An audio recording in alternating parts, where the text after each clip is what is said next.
Dinesh Kumar Rana, NCB news Delhi से स्वामी हरिहर जी का एक एक्सक्लूसिव इंटरव्यू लेना चाहता हूँ। महाराज जी, मैं आपसे कुछ सवाल करूँगा, क्या आप उनके सवाल मेरे को देंगे? बिल्कुल, मैं कोशिश करूंगा कि आपके सभी पर जितनी भी आपकी मनोकामनाएं हैं या इच्छाएं हैं, प्रश्न हैं, उनका जवाब मैं दूं। ये मेरा कर्तव्य बनता है और ये महाकुंभ है, और महाकुंभ इसलिए किए जाते हैं कि सभी के प्रश्नों का जवाब यहाँ मिल जाता है। ठीक है, अब मैं आपसे पूछना चाहता हूँ, वैदिक परंपरा क्या है? देखिए, पिछले हजारों वर्षों से हमारे पूर्वजों ने एक ऐसी जीवन जीने की शैली बनाई जो समय के अनुरूप धीरे धीरे परिवर्तन होती चली गई। हमारे यहाँ पर 4 वेद, और 4 वेदों को संपूर्ण रूप से जानने के लिए 4 आश्रमों का निर्माण किया गया। लेकिन पिछले कुछ समय से देखने में ये आ रहा है कि ये परंपराएं पूरी तरह से धूमिल हो गई हैं। वैदिक युग अपने आप में परिपूर्ण युग था। आप देखेंगे उस समय धर्म अपनी प्रचुर, और इसके अलावा समाज पूरी तरह से उन्नत था, द्वेष भाव कम था। लेकिन आज के समय में हम देख रहे हैं पिछले 1400 सालों में वैदिक परंपरा पूरी तरह से लुप्त हो गई है। पहले हम 4 वर्ण और 4 आश्रमों के अनुसार अपने जीवन का निर्वाह करते थे।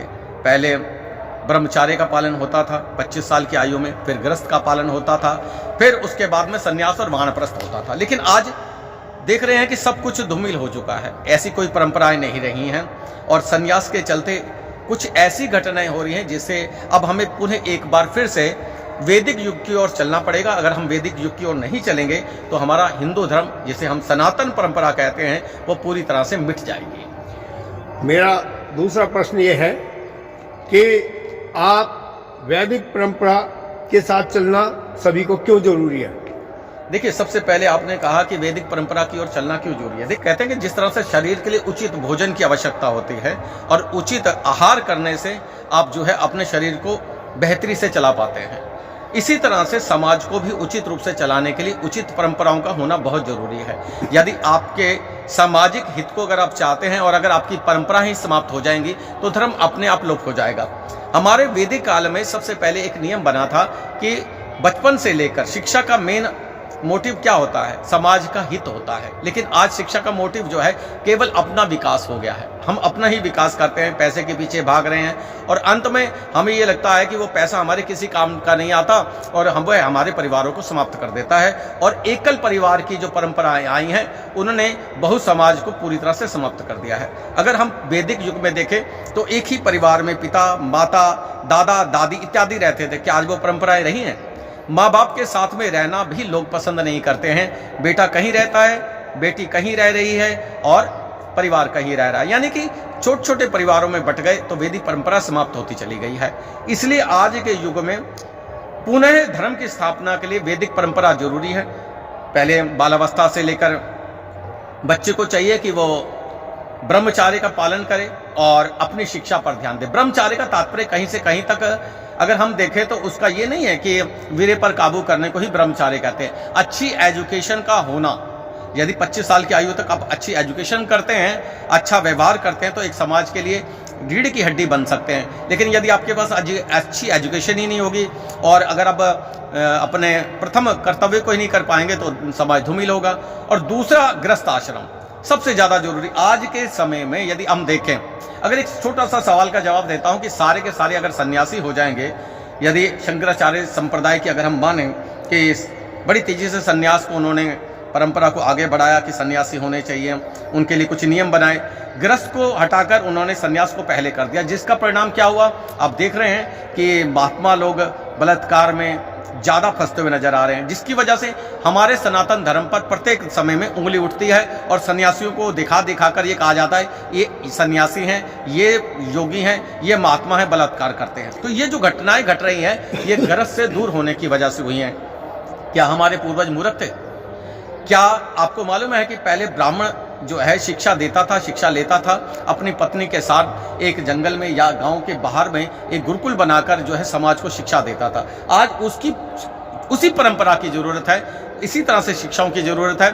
हमारे वैदिक काल में जितने ज़्यादा गुरुकुल थे, आज़ादी के बाद वो सारे मिट गए। तो इसलिए गृहस्थ की जरूरत है, और गृहस्थ के बाद में उसी तरह से वानप्रस्थ की जरूरत रहेगी, और उसी तरह से आपको संन्यास की जरूरत रहेगी। तो संन्यास होना चाहिए जब आप गृहस्थ का पूर्ण पान कर लें और समाज को एक उन्नत संतान दे लें, उसके बाद आप संन्यास करें, तो निश्चित है कभी बलात्कार नहीं होंगे।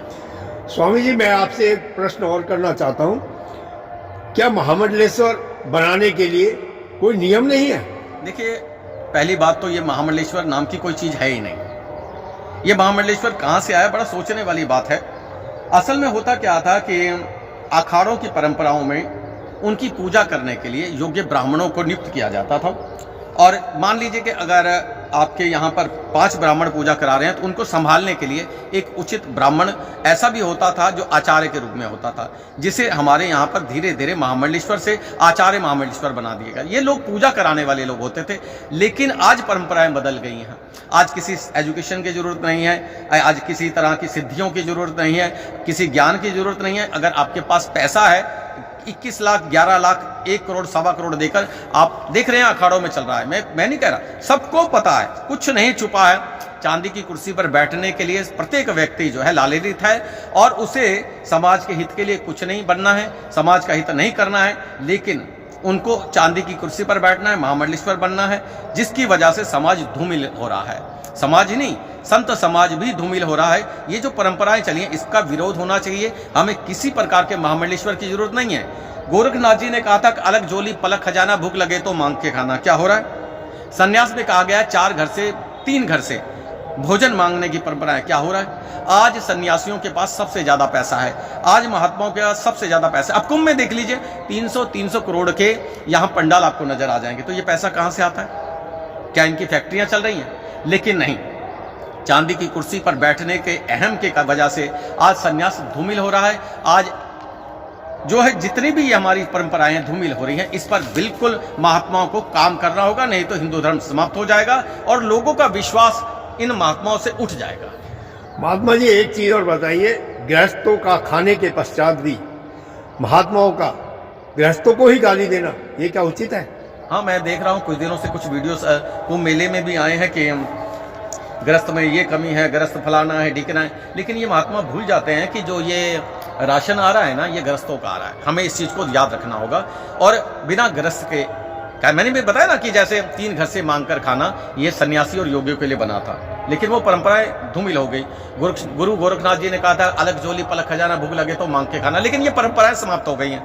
आज कोई योगी सन्यासी मांगता नहीं, केवल जब भगवा वस्त्र धारण करता तब वह 3 घर में मांग लेता, वो भी अपने मिलने वालों के यहाँ से। लेकिन ये गलत है।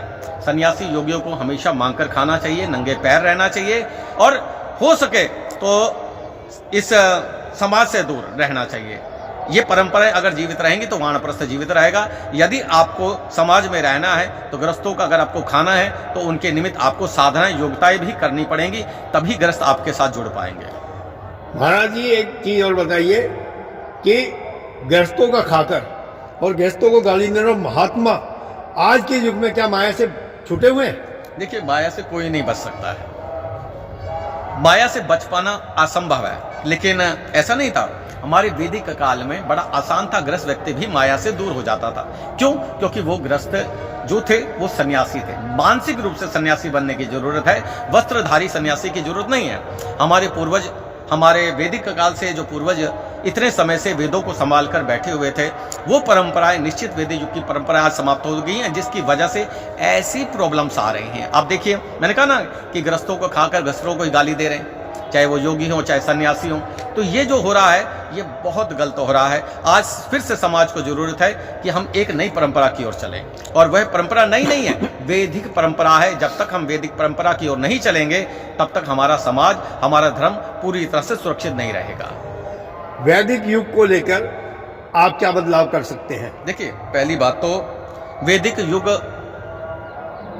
समय समय पर बदलता रहता है। हमेशा समाज के हित के लिए कोई ना कोई प्रभु ऐसे व्यक्ति को धरती, मैं नहीं अपनी बारे में नहीं कहूँगा, लेकिन हमेशा से आप देखें कि जब भी समाज अहित होता है या समाज में कुछ परंपराएं धूमिल होने लगती हैं तो कोई ना कोई व्यक्ति आकर समाज के हित के लिए काम करता है, चाहे वे आदिगुरु शंकराचार्य हों, श्री गोरखनाथ हों, ऐसे बहुत संत इस धरती पर पैदा हुए। लेकिन जो भी परंपराएं बनी उस समय के अनुसार ठीक थी, लेकिन अगर समय के अनुसार हम परिवर्तन नहीं करेंगे, गंगा का जल बहता रहता है इसलिए शुद्ध रहता है, लेकिन जो परंपराएं एक जगह खड़ी हो जाती हैं तो उसमें हमेशा देखेंगे कि उसमें कीचड़ जमा हो जाता है, काई जमा हो जाती है। परिवर्तन जरूरी है। वैदिक युग कोई नई परंपरा नहीं है, वैदिक युग से हम दूर हो चुके हैं। आज सन्यास के नाम पर गृहस्थों से हम दूर हो चुके हैं। देखिए आज जो बलात्कार हो रहे हैं, महात्माओं पर आरोप लग रहा है, या पैसे के पीछे महात्मा भाग रहे हैं, चांदी की कुर्सी के पीछे भाग रहे हैं, इसका मुख्य कारण क्या है? हम अपनी परंपराओं से दूर हो गए हैं। कितने महात्मा ऐसे हैं इस अखाड़ों में, आप पता करके देखिए, जिनको वेदों का ज्ञान है, 4% भी नहीं रहे होंगे। यहां तक कि आचार्य महामंडलेश्वर भी ऐसे नहीं होंगे जिनको चारों वेद कंठस्थ हो। यहां तक कि किसी भी संप्रदाय में आप चले जाइए, वेदों की बात ही नहीं होती है। पुराणों की बात में कथाएं आपको जगह जगह मिलेंगी, भागवत जगह जगह मिलेगी। लेकिन मेरे पड़ोस में भी मैंने भागवत देखी, राम कथा हो रही थी, 9 दिन का प्रोग्राम था, लेकिन 9 दिन में वो व्यक्ति राम कथा तो छोड़िए, राम जन्म भी नहीं कर पाए। तो ऐसे कामों का जो है हमारे समाज के लिए हित नहीं हो सकता है। बात रही वैदिक युग की परंपरा की, अगर हम फिर से वैदिक युग की ओर चलना चाहते हैं तो हमें उन 4 नियमों का पालन करना पड़ेगा, चारों वेदों का पालन करना पड़ेगा, यजुर्वेद को समझना पड़ेगा और ब्राह्मणों को विशेष रूप से कार्य करना पड़ेगा। देखिए ब्राह्मण रीढ़ की हड्डी है। मैंने आपको बताया कि अगर ज्ञान ही सर्वोपरि है और ज्ञान को राज करना चाहिए तो ब्राह्मण राजा होता, लेकिन ऐसा नहीं है। ब्राह्मणों ने क्षत्रियों को आगे किया, उनको राजा बनाया और शिक्षा के माध्यम से उनका मार्गदर्शन किया। तो ये इसी तरह से होना चाहिए। तो ब्राह्मण आज भी उसी तरह से आगे बढ़े, अपने वीर के तेज को संभाले, वैदिक परंपरा को संभाले, और जो हमारी वैदिक परंपरा में नियम थे कि पहले ब्रह्मचार्य का पालन होना चाहिए, उस पर निर्भर रहें, अपने बच्चों को उसकी ओर लेकर जाएं, अच्छी उचित शिक्षा दें, उसके बाद गृहस्थ में बच्चों को जन्म दें, अच्छे बच्चे पैदा करें और उन बच्चों के द्वारा एक नए समाज को नया रूप दें। अगर सारे सन्यासी हो जाएंगे तो धर्म कैसे बचेगा? अगर सारे योगी हो जाएंगे तो धर्म बचेगा? आज मैं देख रहा हूं कि प्रत्येक व्यक्ति जो है अखाड़ों में महामंडलेश्वर बनना चाहता है, और जो महामंडलेश्वर है वो राजनीति करना चाहते हैं। तो या तो आप राजनीति कर लीजिए, या महामंडलेश्वर बन लीजिए, या योगी बन लीजिए। ये तीनों काम एक साथ नहीं हो सकते हैं। राजनीति करना एक अलग कार्य है, योगी बनना एक कार्य अलग है। अगर योगी बन रहे हैं तो प्रॉपर तरीके से बनिए, सन्यासी बनना है प्रॉपर तरीके से बनिए, हिमालय में जाइए, शहरों को छोड़िए, वानप्रस्थ कीजिए और कुंभ के समय में यहाँ आइए। ये परंपरा होनी चाहिए। गृहस्थ का पालन करने वाले व्यक्तियों को आज इस समय आ गया है कि समाज में सही मायने में गृहस्थ की परंपराओं को फिर से उचित रूप से शुद्धिकरण करते हुए हमें आगे बढ़ना होगा, और ये नियम धारण करना पड़ेगा कि एक पत्नीधारी भी सही मायने में ब्रह्मचारी ही होता है, ऐसे शास्त्र कहते हैं। तो यदि आप 2 बच्चों को जन्म दे रहे हैं और गृहस्थ का पालन कर रहे हैं और उसके पश्चात आप संन्यास लेते हैं तो बड़ा उचित रहेगा, समाज का एक नया रूप बनेगा। तब जाकर इन लोगों को चाहिए कि एक नई परंपरा को, नई परंपरा नहीं, पुरानी परंपरा को नया रूप दे पाएंगे हम। महाराज जी एक चीज और बताइए, क्या गृहस्थों के लिए भी अखाड़ा होना चाहिए और किस उम्र में होना चाहिए?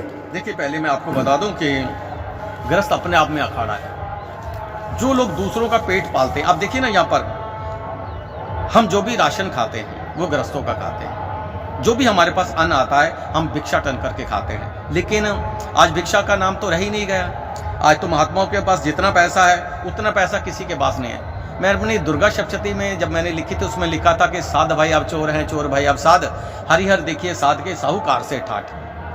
गृहस्थों के इतने ठाठ नहीं है जितने महात्माओं के ठाठ हैं। चांदी की कुर्सी पर बैठना ही नहीं, बड़े बड़े आश्रम यहाँ लगे हुए हैं। मैं देख रहा हूँ कि एक एक व्यक्ति का जो पंडाल है वो भी करोड़ों रुपए का लगा हुआ है। पंडाल तो छोड़िए, गेट भी लाखों रुपए का लगा हुआ है। तो ये पैसा कहाँ से आ रहा है? क्या इनकी फैक्ट्रियाँ लगी हुई हैं? ये गृहस्थों का ही पैसा है, मांग कर आया हुआ है। उसके बाद आप गृहस्थों को गाली दे रहे हैं। तो कहने का तात्पर्य ये हो जाता है कि अब हमें शुद्धिकरण करना होगा, आत्मिक शुद्धिकरण करना होगा समाज के कल्याण के लिए। नहीं तो वो दिन बहुत जल्दी आने वाला है कि महात्माओं से, सन्यासियों से, शंकराचार्य संप्रदाय से, नागा संप्रदाय से समाज का पूरी तरह से जो है विश्वास उठ जाएगा। अगर आप चाहते हैं कि पुनः से स्थापित हो तो वैदिक परंपरा की ओर चलना होगा, वेदों को समझना होगा, वेदों का पठन फिर से जरूरी है। आपने कहा ना कि अखाड़ों का, मैं उस सवाल का जवाब भी दे देता हूँ। हमें अखाड़ों की आवश्यकता नहीं है, हमें आवश्यकता है समाज के जागृति की। गृहस्थ अपने आप में ही अखाड़ा है। हमें एक ऐसी परंपराओं को पुनः जागृत करना होगा जो समाज के हित के लिए हो और धर्म के हित के लिए। और धर्म तभी तक होगा जब तक वैदिक युग आएगा। जब तक वैदिक युग नहीं आएगा, ना समाज का हित होगा, ना ही किसी और व्यक्ति का हित होगा।